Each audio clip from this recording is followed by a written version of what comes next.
আসসালামু আলাইকুম এভরিওয়ান, কেমন আছেন সবাই? আশা করি সবাই অনেক ভালো আছেন। এখানে আমি চিংড়ি মাছ দিয়ে দুন্দুল ভর্তা করব। আর চিংড়ি মাছ দিয়ে দুন্দুল ভর্তা হলে ভাতের সাথে আপনার কিছুই লাগে না। এখন আমি দুন্দুলটাকে সিদ্ধ করে নিব। রসুন আর পেঁয়াজ কুচি, হলুদ দিয়ে সিদ্ধ করে নিব। দুন্দুলটা এখানে সিদ্ধ হতে হতে আমি এখান দিয়ে পেঁয়াজ একটু ভেজে নেব। এই ভর্তাটাতে আমি কাঁচা পেঁয়াজ প্লাস ভাজা পেঁয়াজ দোনোটাই ব্যবহার করব।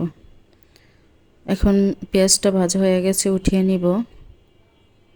আর এই দুন্দুল ভর্তাটা যদি ভাজা পেঁয়াজ দিয়ে করা হয় তাহলে খেতে অনেক মজা হয়ে থাকে। এখন আমি চিংড়ি মাছগুলা ভেজে নেব। চিংড়ি মাছটা আমি বেশি ভাজবো না, শক্ত হয়ে গেলে তাহলে চিংড়ি মাছটা ভর্তার সাথে ভালো লাগবে না। হালকা একটু 5 মিনিটের মতো ভেজে নেব, তারপরে তুলে নেব। আর এই ভর্তাটার সাথে যদি চিংড়ি মাছ দেওয়া হয় তাহলে ভর্তাটা খেতে অনেক মজার হয়ে থাকে। এখন আমি চিংড়ি মাছটা তুলে নিব। তারপরে দুন্দুলটা যে সিদ্ধ করে রেখেছি, দুন্দুলটা চিংড়ি মাছের এই তেলটাতে নেড়েচেড়ে একটু শুকাইয়ে নেব। তাহলে ভর্তাটা খেতে ভালো লাগে আর চিংড়ি মাছের একটা ফ্লেভার আসে।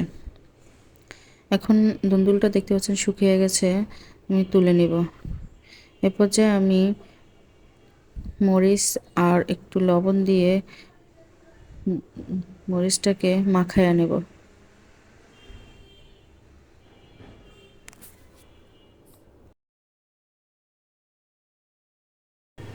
তারপর এখানে আমি কাঁচামরিচ ভেজে নেওয়া কাঁচামরিচটা মাখিয়ে নিচ্ছি। আর কাঁচামরিচটা আপনারা চাইলে শুকনো মরিচও দিতে পারেন, শুধু শুকনো মরিচ দিয়ে করতে পারেন, কিন্তু আমি এখানে কাঁচামরিচও দিয়েছি। এখন আমি চিংড়ি মাছটাকে মাখিয়ে নেব ভালো করে। কাঁচামরিচ, শুকনো মরিচ আর চিংড়ি মাছটা মাখিয়ে তারপরে আমি এখানে ভেজে রাখা পেঁয়াজটা দিয়ে মাখিয়ে নেব।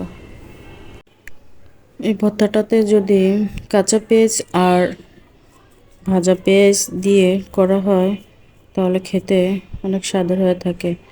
এখন ভাজা পেঁয়াজটাকে আমি ভালো করে মাখিয়ে নিচ্ছি।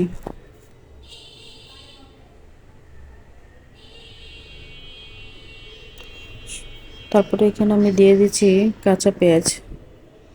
কাঁচা পেঁয়াজটাকে ভালো করে মাখিয়ে নিচ্ছি।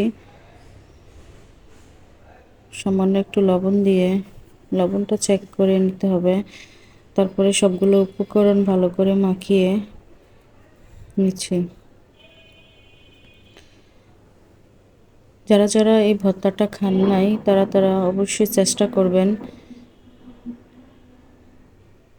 ভর্তাটা আসলে অনেক মজার হয়ে থাকে।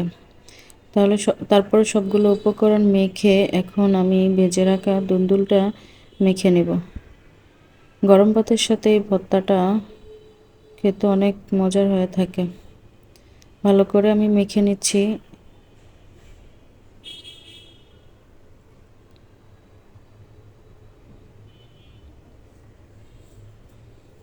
ভালো করে মেখে নেওয়ার পরে এখন আমি এখানে দিয়ে দিচ্ছি সরিষার তেল। সরিষার তেলটা অবশ্যই দিবেন। সরিষার তেলটা দিলে একটা ফ্লেভার ভালো আসে আর খেতেও ভালো লাগে। গরম ভাতের সাথে খুবই মজার হয়ে থাকে। এখন আমি একটু লবণ চেক করে দেখব যে সব ঠিকঠাক আছে কিনা। এখানে লবণ টবণ সব কিছু পারফেক্ট আছে।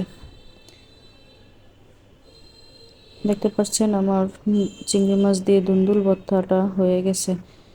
যারা যারা খান নাই তারা অবশ্যই ট্রাই করবেন। আল্লাহ হাফেজ।